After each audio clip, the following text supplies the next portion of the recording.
News 25 is brought to you by J.K. Nelson Law. Call 727-9900 today for your free consultation. If you need a lawyer, you need Nelson.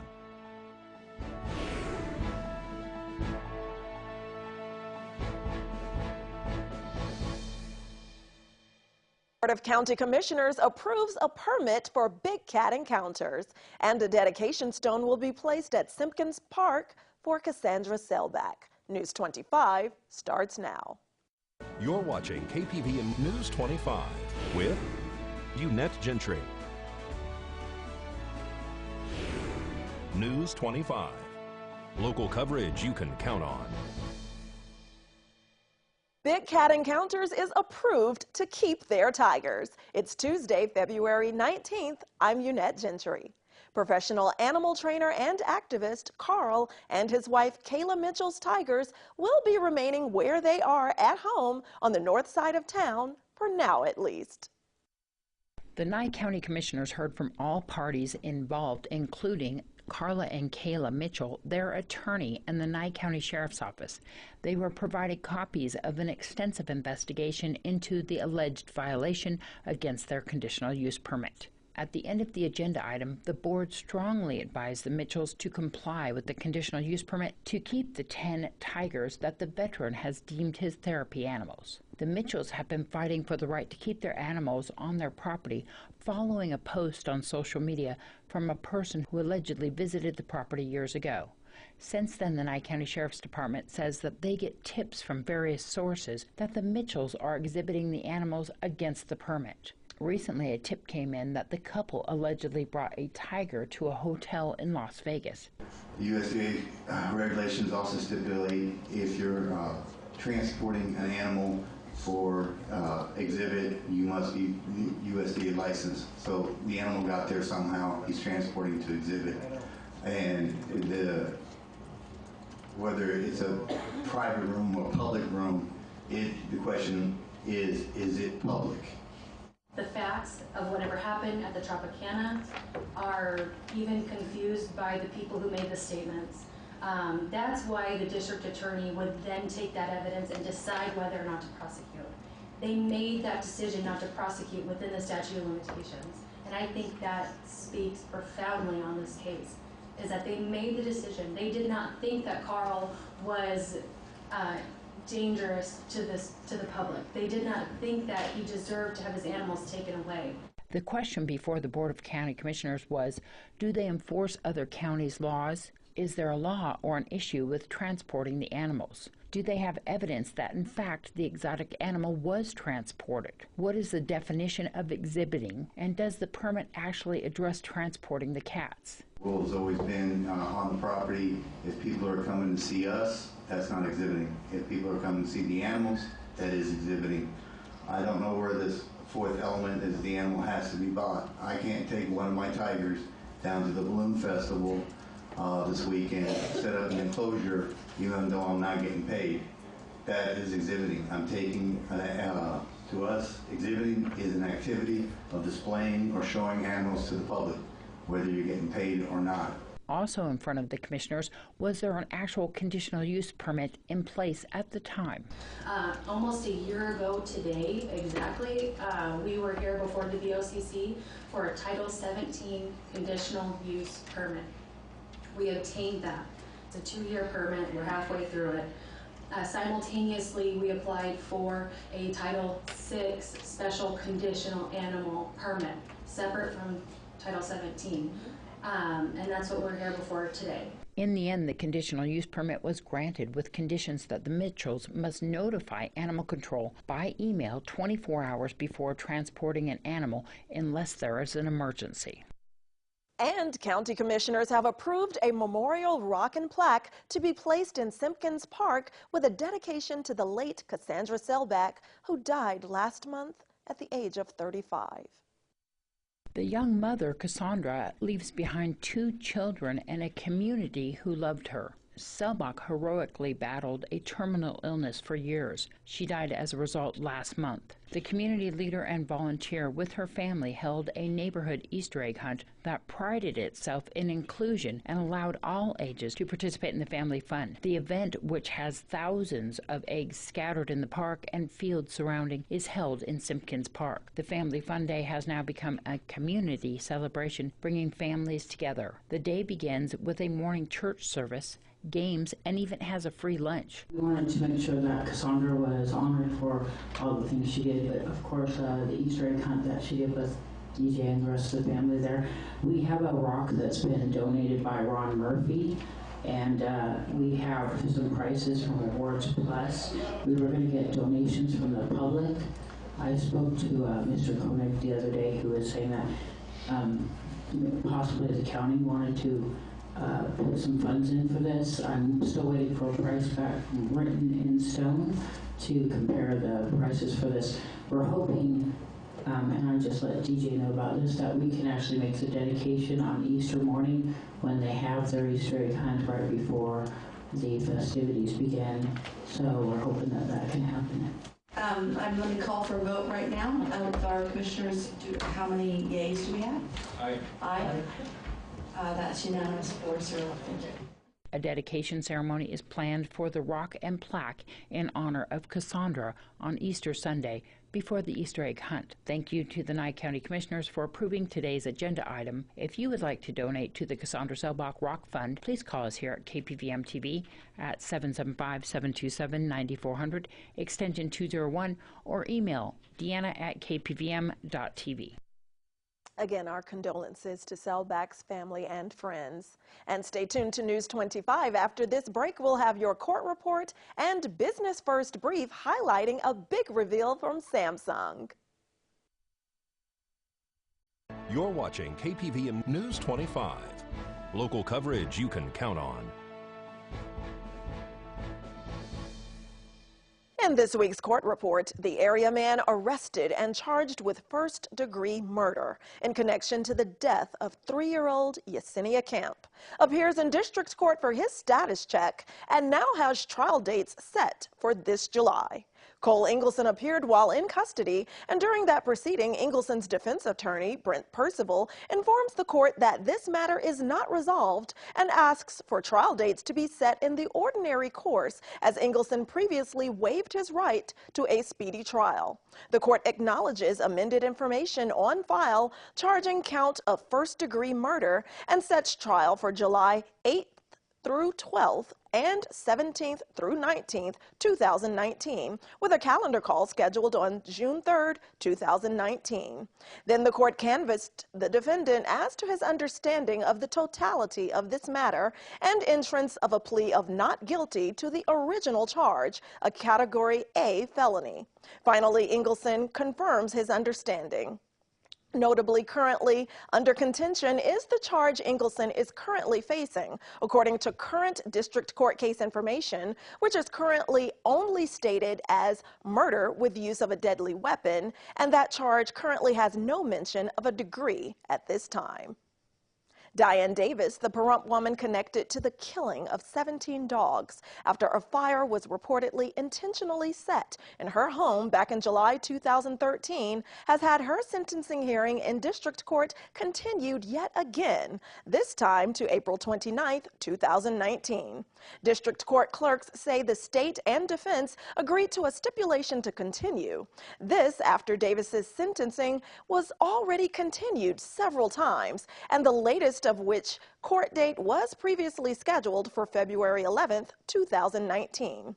During Davis's last court proceeding, a status check, Lisa Rasmussen, defense for the defendant, argued that the witness who testified about her friendship with Diane Davis and ownership of animals is unreliable and not credible. However, the court finds that that evidence and testimony is relevant, and court clerks say there is no reason publicly noted for this latest case continuance. However, court clerks do confirm that Davis is scheduled for sentencing in Department 2 before Judge Lane for this matter this April.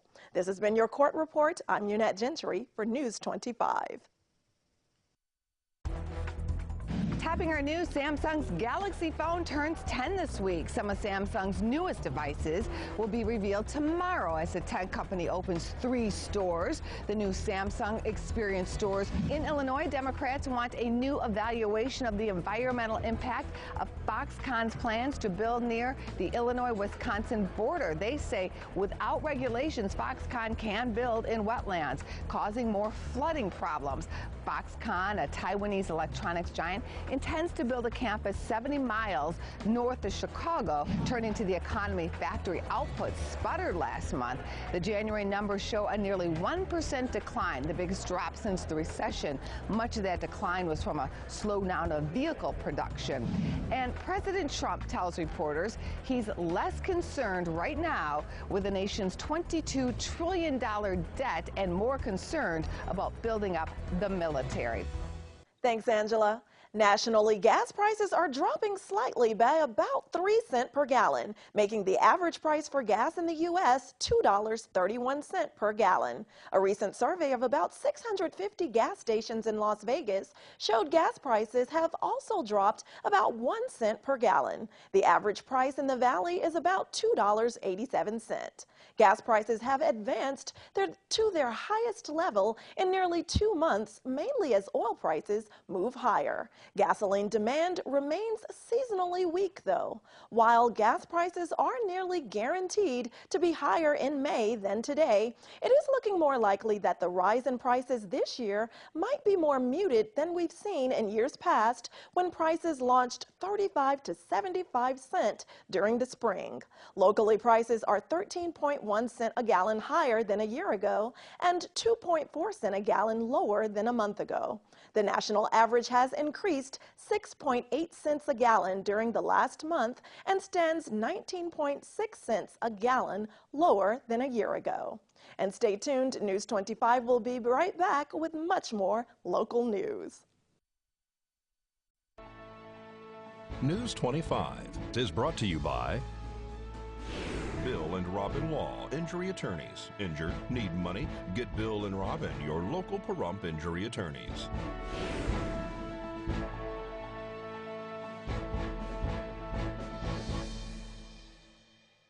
Welcome back. Well, the local group that's part of a national organization called Sleep in Heavenly Peace is working hard to supply beds to children in our area. News 25 stopped by their workshop Monday to see the team at work.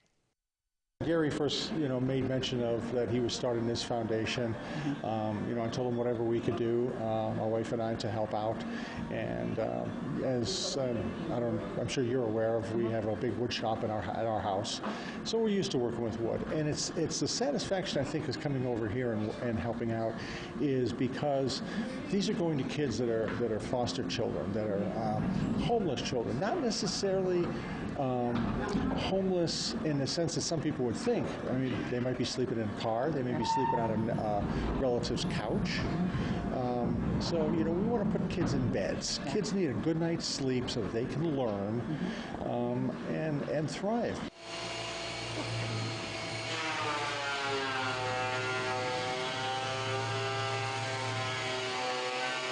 We are actually doing the beds themselves. We got some lumber, and we have some different stations here, as you can probably see, and it's a production line. And so we've got somebody measure twice, cut once. Then we've got somebody cutting, and then we've got sanding and planing to smooth everything out real nice. And then we drill some holes into the pieces and start putting them together to make the footboards and the headboards and the side rails and whatnot. Patterson's Fabrication out here and Paulson have both been involved with helping us out with that, and I just can't say enough good things about the people here in Pahrump.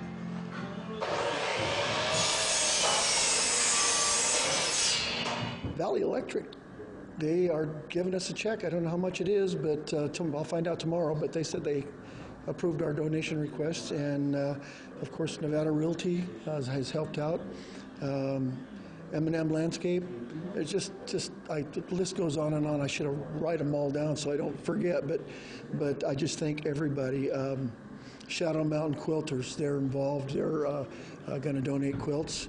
And we're always looking for that too. Bedding, mattresses is a big thing.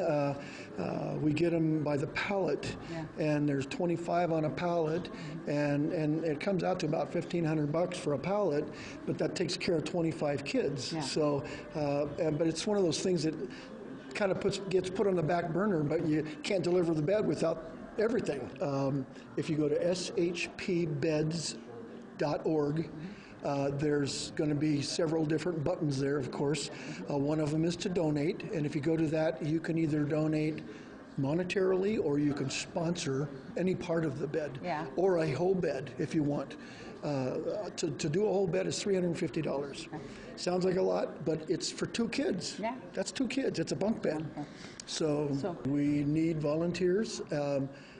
Again, if you go to the shpbeds.org, you can get involved, and you can go. It'll go through our corporate office, or you can just call me directly, or email me, or text me directly, 702-539-9685, and that is text or call. And if I don't get right on it, it'll be immediately following. Sometimes I'm on the road or whatever. And the email is gary.bennett@shpbeds.org. Wow, that is such a worthy cause. And now Veronica De La Rosa is reporting today's student news from Pahrump Valley High School.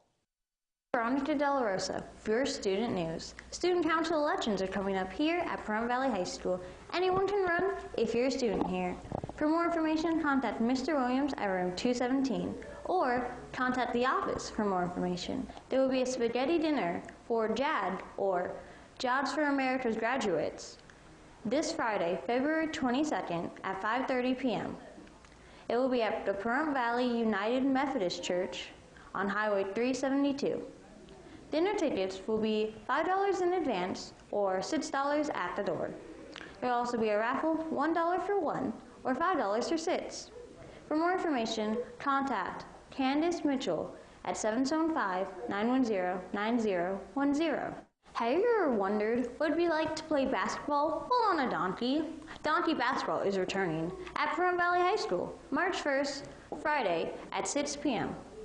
Tickets will cost a little bit of money, but it will be worth it to watch your favorite teachers play basketball on a donkey. Congratulations, boys wrestling team, for making it to state. Good job, and I hope you all had fun. Hopefully next year you'll win even more. This has been Veronica De La Rosa with your student news. News 46 Weather Cam is brought to you by Glenn Lerner Injury Attorney's Office in Pahrump. In a wreck, need a check? Call 702-877-1500. All right, now let's take a look outside through our Glenn Lerner weather cam at our current conditions.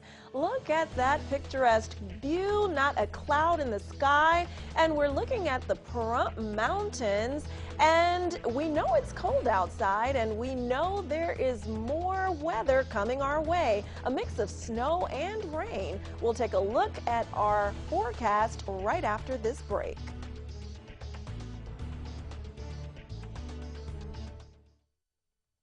You're watching KPVM News 25. Local coverage you can count on.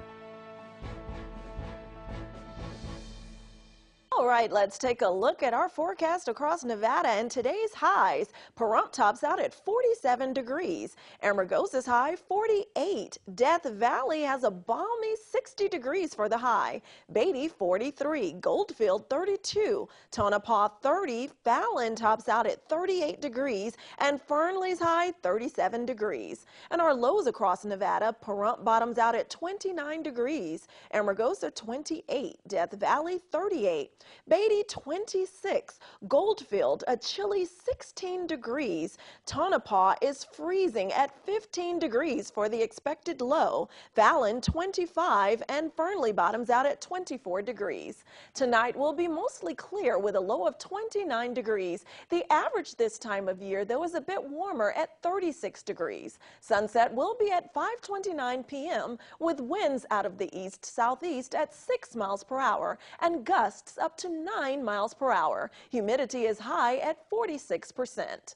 And tomorrow will be partly cloudy with a high of 49, a low of 33. The UV index will be low at 3. Sunrise will be at 6:25 a.m. with winds out of the south at 10 miles per hour and gusts up to 15 miles per hour. Humidity remains moderate at 40%. And looking ahead to our 7-day forecast, again, Wednesday will be cloudy with a high of 49, low of 33.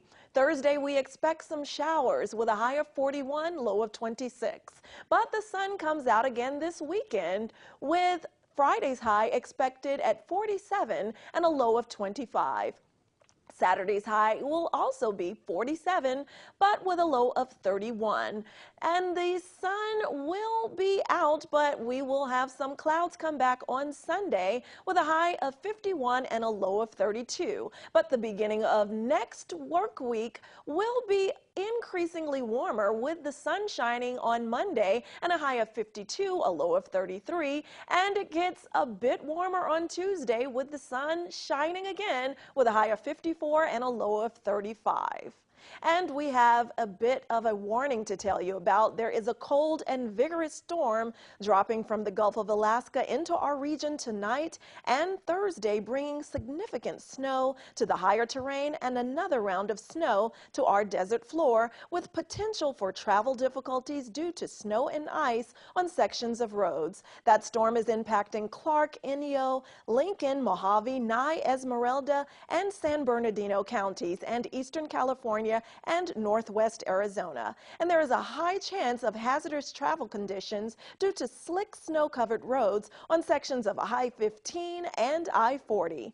There will also be areas of low visibility due to snow. Forecasters think that travel delays will take place at McCarran International Airport due to low clouds and a rain and snow mix. That storm tonight through Thursday night is predicting up to 12 inches of snow accumulation in higher terrain of southern Nevada and northwest Arizona. 3 to 6 inches is possible on some desert floors in Mojave County, and elsewhere concentrated bands of snow showers could produce localized, significant accumulators across lower deserts. This snowstorm will be slightly colder, more vigorous, and slower moving than the system that passed through on Sunday. The heaviest snowfall will be across northwest Arizona and the mountains of southern Nevada. There's also heavy snow possible in Red Rock Canyon, Spring Mountain Ranch, and Mountain Springs. And there is also a possibility of highway closures on 160 at the top of Mountain Springs, so be careful out there. Well, that does it for this edition of News 25. I'm Eunette Gentry. Good night.